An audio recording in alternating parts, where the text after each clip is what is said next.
নমস্কার। এই মুহূর্তে আমরা এসে পৌঁছেছি ৪৮ পল্লী যুবশ্রী ক্লাবের শ্রী শ্রী শ্যামা পূজার মণ্ডপে। আপনারা দেখতে পাচ্ছেন অদ্ভুত সুন্দর আলোকসজ্জা এবং মণ্ডপ সজ্জায় তার মধ্যেই বিরাজমান মা শ্যামা, যিনি আমাদের সকলের জীবন আলোকোজ্জ্বল করে তুলবেন এবং আমাদের জীবনকে অনেক সুন্দর করে তুলবেন এমন আশা করেই কিন্তু আশা নিয়েই তাদের এই পুজোর দীর্ঘদিনের আরাধনা এবছর তা ৬৭তম বর্ষে পদার্পণ করেছে।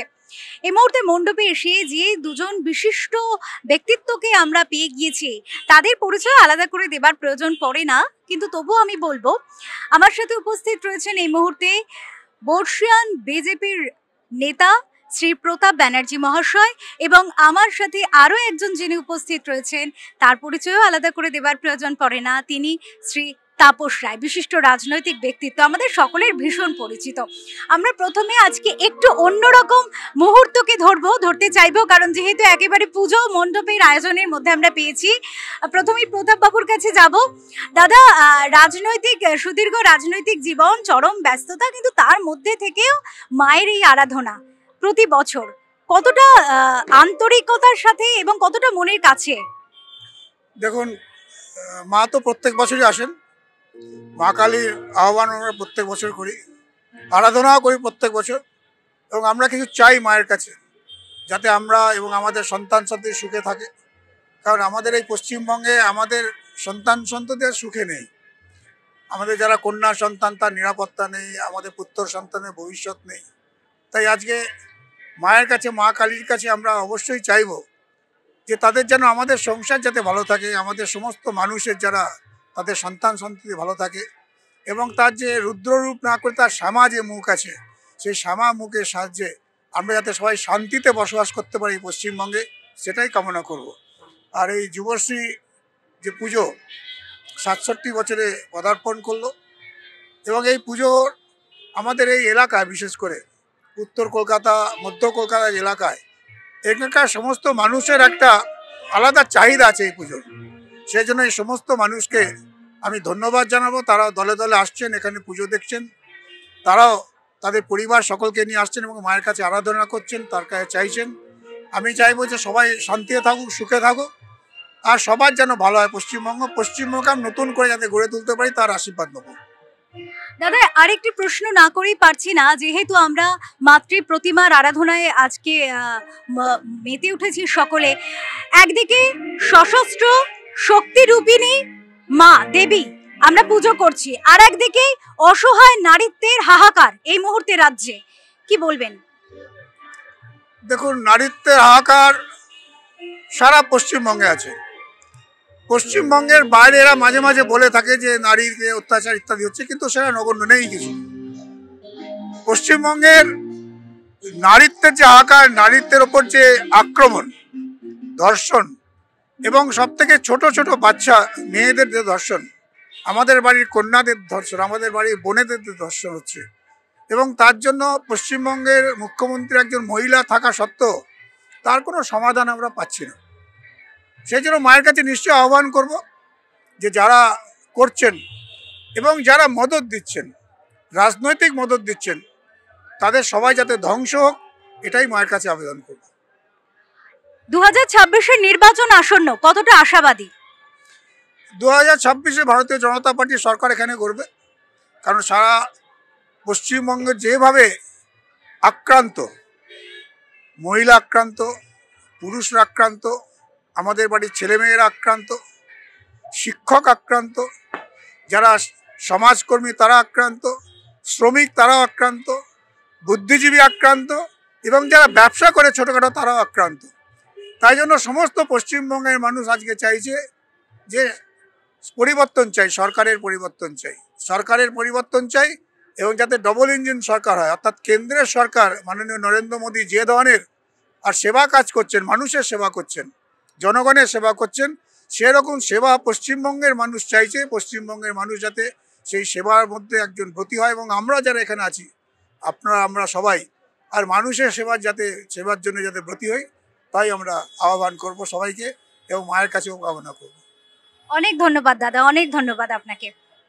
এবার যে বিশিষ্ট রাজনৈতিক ব্যক্তিত্বের সাথে কথা বলবো তিনি আর অন্য কেউ নন, তিনি শ্রী তাপস রায় মহাশয়। আমরা তাপস বাবুর কাছে যাব প্রথমেই যে প্রশ্নটা নিয়ে, যে রাজনৈতিক ব্যক্তিত্ব সারাদিন প্রচুর কর্মসূচি থাকে, একেবারে নাওয়া খাওয়ার সময় তো প্রায় পাওয়াই যায় না, কারণ 2026-এর নির্বাচনে একেবারে দরজায় দাঁড়িয়ে কড়া নাড়ছে। তারই মধ্যে মাতৃ আবাহন কতটা আনন্দের। আবাহন যদি না থাকতো, ঠাকুরবাড়ির ছেলে, আমরা পূজা অর্চনা প্রতিদিনই করি, অত্যন্ত নিষ্ঠার সঙ্গে করি। বাহুতে তুমি মা শক্তি, হৃদয়ে তুমি মা ভক্তি, তোমারই প্রতিমা গড়ি মন্দিরে মন্দিরে। এই ভক্তি আর শক্তির মিশ্রণ না থাকলে সমাজের কাজ হয়, মানুষের কাজ হয়। মায়ের আশীর্বাদ না থাকলে, আর মা যদি সেই শক্তি আমাদের প্রদান না করে, সেই জন্যই তো আমরা নিষ্ঠার সঙ্গে মাতৃ আরাধনা করে সেই শক্তি আমাদের মধ্যে সঞ্চারিত হয়, এবং সেটাই আমরা আগামী বছর ভোর ধরে আমরা মানুষের কাজে আমরা নিজেকে নিয়োজিত করি। দাদা, একটু রাজনৈতিক প্রশ্নে আসবো। বর্তমানে এই মুহূর্তে রাজনীতির ক্ষেত্রে একেবারে হট টপিক বলা যেতে পারে এসআইআর। রাজ্যে এসআইআর নিয়ে নানা রকম বিরোধিতা দেখা যাচ্ছে, কিন্তু কতটা প্রয়োজনীয়তা এসআইআর এর এই মুহূর্তে দাঁড়িয়ে? তৃণমূলীরা তো রাজনৈতিক দিক থেকে মূর্খ, এটা তো আমি বলতে পারবো না। ইলেকশন কমিশন কোনো একটা হঠাৎ গজিয়ে ওঠা সংস্থা নয়। আর এসআইআরও যেন নতুন হচ্ছে এমন একটা যেন মানুষের মধ্যে বিভ্রান্তি সৃষ্টি করার চেষ্টা করছে তৃণমূলীরা, তৃণমূলের পদাধিকারীরা, জনপ্রতিনিধিরা মায়ে মমতা ব্যানার্জি নিচে। তার মানে হলো যে ভুতুরে ভোটরা ভোট দেবে, অবৈধ ভোটেরা ভোট দেবে, অস্তিত্বহীন ভোটারেরা ভোট দেবে, একাধিক জায়গায় নাম আছে সেই সমস্ত ভোটারেরা ভোট দেবে। ভারতীয় নয়, তৃণমূলকে জেতাতে রোহিঙ্গারা, পাকিস্তানিরা, বাংলাদেশিরা ভোট দেবে। এ কি মামাবাড়ির আবদার নাকি? আর ওরা ধেই ধেই করে নাচতে নাচতে ওরা নবান্নে গিয়ে বাংলা শাসন করবে। ভারতবর্ষের ভোটার লিস্টে কোনো রাজ্যে, আমার বাংলায় কেন অন্য রাষ্ট্রের যারা ভারতীয় নয়, ভারতীয় নাগরিক নয়, তাদের নাম কেন থাকবে ভোটার লিস্টে? এবং এটা নিয়ে কিরকম নির্লজ্জের মতন তৃণমূল বিভিন্ন সময় বিভিন্ন রকমের বয়ান দিচ্ছে, স্টেটমেন্ট দিচ্ছে, ভাবা যায় না। দাদা, শিক্ষিত সম্প্রদায়ের মানুষ কিন্তু বারবার বলছে এসআইআর এর প্রয়োজনীয়তা আছে এবং এসআইআর হলে ভালো হবে, অনেকাংশে সঠিক ভোট হবে, কিন্তু এই যে বিজেপির তরফ থেকে এই পদক্ষেপ, তার জন্যই কি ভয় পাচ্ছে তৃণমূল? কোথাও গিয়ে কি বিজেপির? আমি বলি, আই বেগ টু ডিফার, এটা তো বিজেপির বিষয় নয়, এটা বিজেপির বিষয় নয়। ওদের মধ্যে সেই সকল এমপি এমএলএ যারা রাজনীতির বোঝে না বা রাজনীতির মানুষই নয়, হঠাৎ করে রাজনীতিতে চলে এসছে শখের রাজনীতি করার জন্যে, তারাই কথা বলছে। এসআইআর হয়েছে, এসআইআর হচ্ছে, এসআইআর হবে। আর আরেকটা কথা, স্লোগান আমাদের no SIR no vote. SIR না করলে কি করে ভোট হয় দেখবো, এটাও আমরা দেখবো। এসআইআর ছাড়া কি করে ভোট হয়? এটা election commission time to time intensive revision, summary revision, special intensive revision তো করেই থাকে। এটা তো বরঞ্চ তৃণমূলীদের বলা উচিত যে বাংলাদেশিদের নাম থাকবে না, রোহিঙ্গাদের নাম থাকবে না, পাকিস্তানিদের নাম থাকবে না, মৃত ভোটারদের নাম থাকবে না। এটা না বলে তারা এই এসআইআর কে চ্যালেঞ্জ করছে। তাতেই বাংলার মানুষ বুঝতে পারছে যে ওদের ইচ্ছাটা কি, ওরা কি চাইছে। কিন্তু দাদা, এই জোরালো দাবির জন্য কি বারবার সাংসদ বিধায়করা আক্রান্ত হচ্ছেন? হ্যাঁ, স্বাভাবিকভাবেই লড়াইটা এখানে যেহেতু বিজেপিই দিচ্ছে, বাংলায় তো আর কোনো দলের সেই অর্থে তো কোনো অস্তিত্ব নেই, আর লড়াইটাও তারা দিচ্ছে না। সুতরাং ওদের রাগ বিজেপির ওপর, এবং ওই সমস্ত তৃণমূলের যে দুর্বৃত্ত বাহিনী, তৃণমূলের সেই সমস্ত দুর্বৃত্ত বাহিনী এবং যারা এই সমস্ত জেহাদি, জঙ্গি বা অন্য রাষ্ট্রের ভারতীয় নয় নাগরিক, তাদেরকে দিয়েই এই সমস্ত আক্রমণের কাজ করাচ্ছে, গাড়ি ভাঙচুর করাচ্ছে এবং মুখমণ্ডল ভেঙে চুরমার করে দিয়েছে আমাদের সাংসদ খগেন মুর্মুর। ভাবা যায়? বাংলার বুকে এমএলএরা, এমপিরা নিরাপদ নয়, কাউন্সিলররা নিরাপদ নয়। বাংলার বুকে যে কথা প্রতাপ ব্যানার্জি মহোদয় বললেন একটু আগে, যে বাংলায় মেয়েরা নিরাপদ নয়, ছেলেরা নিরাপদ নয়, আবাল বৃদ্ধ বনিতা নিরাপদ নয়, এমনকি তৃণমূলীরাও কিন্তু বাংলায় নিরাপদ নয়। এটাও কিন্তু তৃণমূলীদের ভাবতে হবে। একেবারে। দাদা আরেকটি প্রশ্নে আসবো। কেন্দ্রীয় বাহিনীর যে তৎপরতা এবং কেন্দ্রীয় বাহিনীর ভোটে নির্বাচনের আগে আমরা দেখেছি এরও একটা বিরোধিতা হয়। আবার কেন্দ্রীয় তদন্তকারী সংস্থা তারও বিরোধিতা করে বারবার রাজ্য সরকার। এই কেন্দ্রীয় এজেন্সির বারবার বিরোধিতায় আমরা দেখেছি, সরব হয়েছি।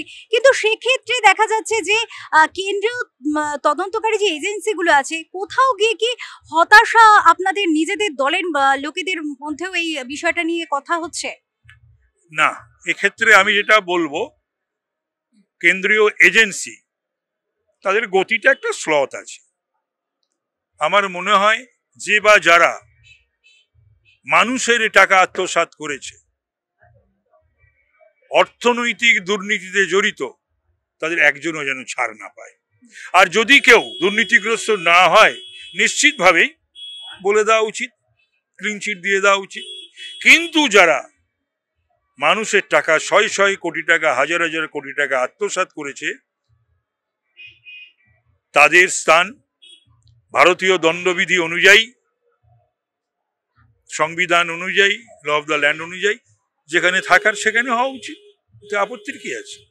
2026-এর নির্বাচনে কি রাজ্য পরিবর্তন দেখছে? তাহলে হওয়া উচিত, 100 বার হওয়া উচিত। এটা আমি আমার দলের স্বার্থে বলছি না, বাংলার স্বার্থে, বাংলার বাসিন্দাদের স্বার্থে,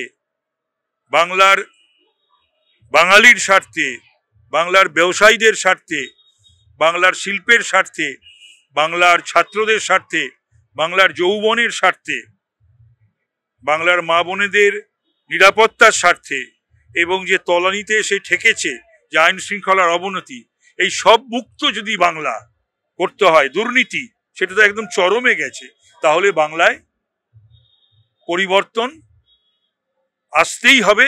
পরিবর্তন অবশ্যম্ভাবী। দল মত ধর্ম বর্ণ পতাকার গোড়ামি নির্বিশেষে বাংলার মানুষ তৃণমূল বিরোধী সমর্থনই দেবে, ভোট দেবে। এবং এখানে তৃণমূল বিরোধী বলতে তো বিজেপি ছাড়া আর কাউকে তো চোখে পড়ছে না, দেখা যাচ্ছে। দাদা শেষ প্রশ্ন, আজ দেবী কালিকার শক্তির আরাধনায় দেবীর সামনে দাঁড়িয়ে রাজ্যে নারীদের যে নিরাপত্তাহীনতায় তারা ভুগছেন, সেই সব নারীদের জন্য কি বলবেন দেবীর সামনে দাঁড়িয়ে? আমি এটাই বলবো যে আপনারা কিন্তু মা দুর্গার উত্তরসূরি, মা কালীর উত্তরসূরি। আমরা সেইভাবেই নারী শক্তি, দেবী শক্তি, মা বোনেদের দেখে থেকে থাকি। আর সহ্য করবেন না। আপনারাও এবার নিজেদের নিরাপত্তা নিজেদের হাতেই তুলে নিন। এই সমস্ত বর্বর দুর্বৃত্তরা যদি আপনাদের সম্ভ্রম ইজ্জত লুণ্ঠন করতে আসে এবং হত্যা করতে আসে, তো সুতরাং সেখানে আপনারা যথোচিতভাবে প্রতিরোধ এবং প্রতিবাদ করুন। অনেক ধন্যবাদ দাদা, অনেক ধন্যবাদ।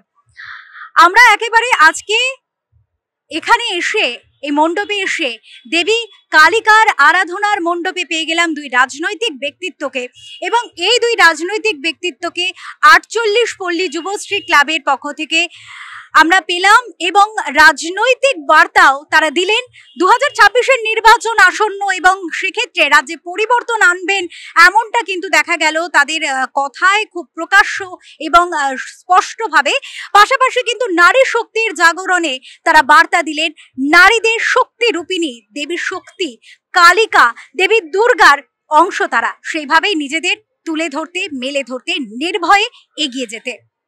ক্যামেরায় সন্তোষ রায়ের সাথে অপরূপা কাঞ্জিলালের রিপোর্ট, ওঙ্কার বাংলা।